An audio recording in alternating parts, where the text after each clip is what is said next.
안녕하세요. 양의 주식 할기 구현 CFA입니다. 오늘 나스닥 재무제표 빠르게 분석하러 가시죠. 나스닥을 분석할 때 가장 먼저 잡아야 할 포인트는 이 회사를 단순히 거래소 회사로 보면 안 된다는 점입니다. 물론 나스닥은 이름만 들으면 주식이 거래되는 시장, 즉 거래소 이미지가 강합니다. 하지만 실제 재무제표를 보면 나스닥은 단순 거래소라기보다 거래소, 상장 서비스, 시장 데이터, 인덱스, 금융기술, 규제기술이 결합된 시장 인프라 기업에 가깝습니다. 그래서 나스닥을 분석할 때 거래량이 늘었는가 하나만 보면 부족합니다. 더 중요한 질문은 거래에서 발생한 큰 매출 숫자 중에서 거래 관련 비용을 빼고 나스닥이 실제로 남는 돈이 얼마나 되는가입니다. 이 부분이 나스닥 분석의 출발점입니다. 나스닥의 손익계산서에서는 토탈 레버뉴, 즉 총 매출이 크게 잡힙니다. 그런데 이 총 매출 안에는 나스닥이 끝까지 가져가는 돈만 들어있는 것이 아닙니다. 거래가 일어나면 시장 참여자에게 돌려주는 리베이트가 있고 거래와 청산 과정에서 빠져나가는 비용도 있습니다. 그래서 나스닥의 총 매출을 그대로 보고 이 회사가 이만큼 벌었구나 라고 판단하면 착시가 생깁니다. 실제로 봐야 하는 계정은 Revenue Less Transaction Based Expenses입니다. 말은 길지만 쉽게 풀면 거래 관련 비용을 뺀 뒤 나스닥이 실제로 남는 매출입니다. 2025년 숫자를 보면 이 차이가 분명하게 드러납니다. 나스닥의 2025년 총 매출은 82억 6,200만 달러였습니다. 그런데 이중 트랜잭션 리베이트와 브로커리지, 클리어런스 앤 익스체인지 피스 같은 거래 관련 비용이 30억 1,300만 달러 빠져나갔습니다. 그래서 실제로 나스닥의 남은 매출은 52억 4,900만 달러였습니다. 다시 말하면 총 매출의 36.5%가 다시 빠져나갔고 약 63.5%만 나스닥에 남은 것입니다. 그래서 나스닥은 총 매출이 커졌는지보다 이 실제 남는 매출이 얼마나 안정적으로 커지는지가 훨씬 중요합니다. 이 기준으로 보면 2025년 나스닥은 꽤 좋은 모습을 보여줬습니다. 총 매출은 전년 대비 약 11.6% 증가했지만 실제 남는 매출은 약 12.9% 증가했습니다. 더 중요한 것은 영업이익입니다. 2025년 영업이익은 23억 3,100만 달러로 전년 대비 약 29.6% 증가했습니다. 실제 남는 매출보다 영업이익이 더 빠르게 늘었다는 것은 나스닥이 비용을 어느 정도 통제하면서 매출을 이익으로 잘 전환했다는 뜻입니다. 그래서 2025년 나스닥의 단순한 외형 성장의 해라기보다 실제 남는 매출이 이익과 현금으로 잘 내려오기 시작한 해로 볼 수 있습니다. 이제 나스닥을 동종 기업들과 비교해보면 위치가 더 선명해지는데 나스닥은 CME나 ICE처럼 거래와 청산 지배력이 압도적인 순수 거래소 기업은 아닙니다. CME는 파생상품 거래와 청산에 강한 지배력을 가지고 있고 ICE는 NISE와 청산, 데이터 사업을 함께 보유한 더 큰 시장 인프라 기업입니다. 반대로 MSCI나 S&P 글로벌처럼 순수 데이터, 인덱스, 금융정보 중심의 기업도 아닙니다. MSCI는 인덱스와 포트폴리오 분석 데이터에서 강한 가격 결정력을 가지고 있고 S&P 글로벌은 신용평가, 지수, 금융정보를 아우르는 훨씬 큰 정보 인프라 기업입니다. 나스닥은 이 두 축 사이에 있습니다.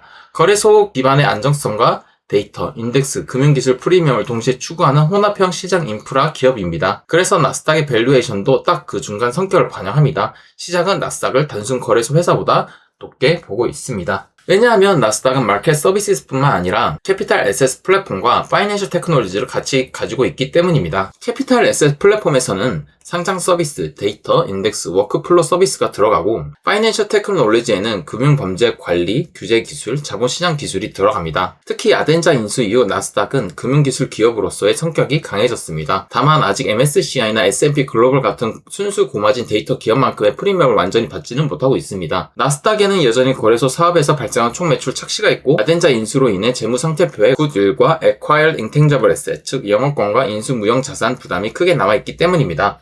여기서 나스닥 분석의 두 번째 축이 나옵니다. 바로 Deferred Revenue와 RPO입니다. 나스닥이 단순 거래소가 아니라 데이터, 인덱스, 금융기술 플랫폼을 평가받으려면 매출이 단기 거래량에만 의존해서는 안 됩니다. 고객과의 계약을 바탕으로 반복적으로 쌓이는 매출이 중요합니다. Deferred Revenue는 고객에게 돈은 먼저 받았지만 아직 서비스를 다 제공하지 않았기 때문에 매출로 인식하지 않은 금액입니다. 쉽게 말하면 앞으로 매출로 바뀔 수 있는 선수금 성격의 금액입니다. 2025년 말 Deferred Revenue는 8억 7,300만 달러였습니다. 2026년 1분기 말에는 11억 8천만 달러 증가했습니다. 1분기 동안 새로 추가된 Deferred Revenue는 6억 1,300만 달러였고 기존 Deferred Revenue에서 매출로 인식된 금액은 3억 300만 달러였습니다. 쉽게 말하면 1분기에 기존에 쌓여있던 돈 중 3억 300만 달러를 매출로 바꿨는데 새로 쌓인 금액은 6억 1,300만 달러로 컸습니다. RPO는 Remaining Performance Obligations, 즉 이미 계약은 되어 있지만 앞으로 나스닥이 아직 수행해야 할 서비스 잔고입니다. 2026년 1분기 말 나스닥의 RPO는 약 36억 4,500만 달러였습니다. 2025년 말 약 36억 3,800만 달러와 거의 비슷하거나 소폭 증가한 수준입니다. 중요한 것은 나스닥의 1분기의 매출을 인식했는데도 미래 계약 잔고가 크게 줄지 않았다는 점입니다. 즉, 매출로 소진한 만큼 새로운 계약이나 잔고가 보충되고 있다는 뜻입니다. 나스닥은 지금 이 두 숫자, Deferred Revenue와 RPO에서 비교적 긍정적인 신호를 보여주고 있습니다. 2026년 1분기에도 이 점은 중요했습니다. 2026년 1분기 나스닥의 총 매출은 21억 3,700만 달러로 전년 동기 대비 약 2% 증가에 그쳤습니다. 겉으로 보면 성장률이 낮아 보이는데 하지만 실제 남는 매출은 14억 700만 달러로 전년 동기 대비 약 13.8% 증가했습니다. 영업이익도 6억 5,700만 달러로 약 20.1% 증가했습니다. 즉 총 매출은 거의 정체됐지만 거래에 관련 비용을 뺀 뒤 나스닥의 남는 목과 본업이익은 훨씬 빠르게 늘었습니다. 이것이 2026년 1분기의 핵심 변화입니다. 특히 마켓 서비스를 보면 이 구조가 더 잘 보입니다. 마켓 서비스의 총 매출은 전년 동기 11억 4천만 달러에서 10억 4,700만 달러 줄었는데 총 매출을 보면 나빠진 것처럼 보입니다. 그런데 거래 관련 비용을 뺀 실제 남는 매출은 2억 8,100만 달러에서 3억 1,700만 달러로 늘었습니다. 겉으로 찍힌 매출은 줄었지만 나스닥이 실제로 남는 경제적 몫은 증가한 것입니다. 다만 여기서 무조건 긍정적으로 보면 안 되고요. 2026년 1분기에 브로커리지, 클리어런스, 앤 익스체인지 피스가 크게 줄었고 트랜잭션 리베이트는 오히려 증가했습니다. 즉, 순매출 개선에는 실제 사업 성장뿐만 아니라 거래 관련 비용 구성 변화도 들어있습니다. 따라서 다음 분기에도 이 구조가 유지되는지 확인해야 하고요. 영업이익은 좋아졌지만 영업활동 현금 흐름 증가율은 상대적으로 제한적이었는데 다음 페이지를 보시면은 2026년 1분기 영업활동 현금흐름 전년 동기 대비 약 3.9% 증가하는 데 그쳤습니다. 이익이 늘어난 만큼 현금 흐름도 따라오는지 확인하는 것이 중요합니다. 그리고 나스닥의 가장 큰 부담은 재무 상태표에 있거든요. 아덴자 인수 이후 나스닥의 파이낸셜 테크놀로지 사업은 커졌지만 그 대가로 굿일과 Acquired Intangible Asset이 크게 증가했습니다. 굿일은 회사를 인수할 때 장부산 순자산보다 더 비싸게 주고 산 프리미엄이고 Acquired Intangible Asset은 인수한 회사의 고객 관계, 기술, 브랜드, 소프트웨어 같은 무형의 자산입니다. 이 자산들은 앞으로 돈을 잘 벌어줄 것이라는 기대가 반영된 숫자이고요. 하지만 파이낸셜 테크놀로지가 기대만큼 성장하지 못하거나 인수 시너지가 약해지면 이 자산들의 손상 리스크로 바뀔 수 있습니다.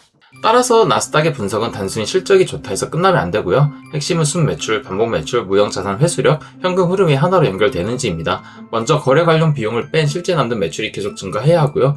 그 다음 파이낸셜 테크놀로지, 인덱스, 워크플로우, 데이터 같은 반복성 높은 매출이 디퍼럴 레버뉴와 RPO로 계속 쌓여야 합니다. 마지막으로 이 성장이 영업이익뿐만 아니라 영업활동 현금 흐름과 FCF, 자유현금 흐름으로 내려와야 합니다.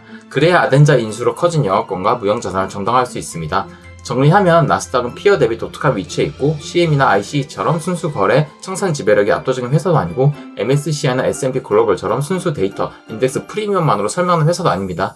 나스닥은 거래소 기반의 안정성과 데이터 금융기술 프리미엄을 동시에 추구하는 혼합형 시장 인프라 기업입니다. 그래서 이 회사를 분석할 때 거래량 하나만 보면 안 되고 구독형 데이터 매출을 하나만 봐도 부족합니다. 핵심은 총 매출이 아니라 실제 남는 매출이고 그 실제 남는 매출이 반복적으로 쌓이며 이익과 현금으로 바뀌는지입니다. 결국 나스닥의 한 문장 정의는 이렇게 할 수 있습니다. 나스닥은 PL 대비 거래소, 데이터, 금융기술이 결합된 혼합형 시장 인프라 기업이며 따라서 총 매출이 아니라 Revenue Less Transaction Based Expenses, Deferred Revenue, RPO, 굿일과 Acquired Intangible Asset, 그리고 영업활동 현금 흐름과 FCF, 자유 현금 흐름을 통해 구조적 우위와 인수 회수력을 검증받는 기업입니다. 현재 숫자만 보면 방향성은 긍정적입니다. 하지만 그 긍정은 큰 매출 숫자에 나오는 것이 아니라 회사의 실제로 남는 매출이 커지고 그 매출이 반복성 매출과 현금 흐름으로 연결될 때만 유지됩니다. 이상 나스닥의 세무제표 분석 마무리하도록 하겠습니다. 감사합니다.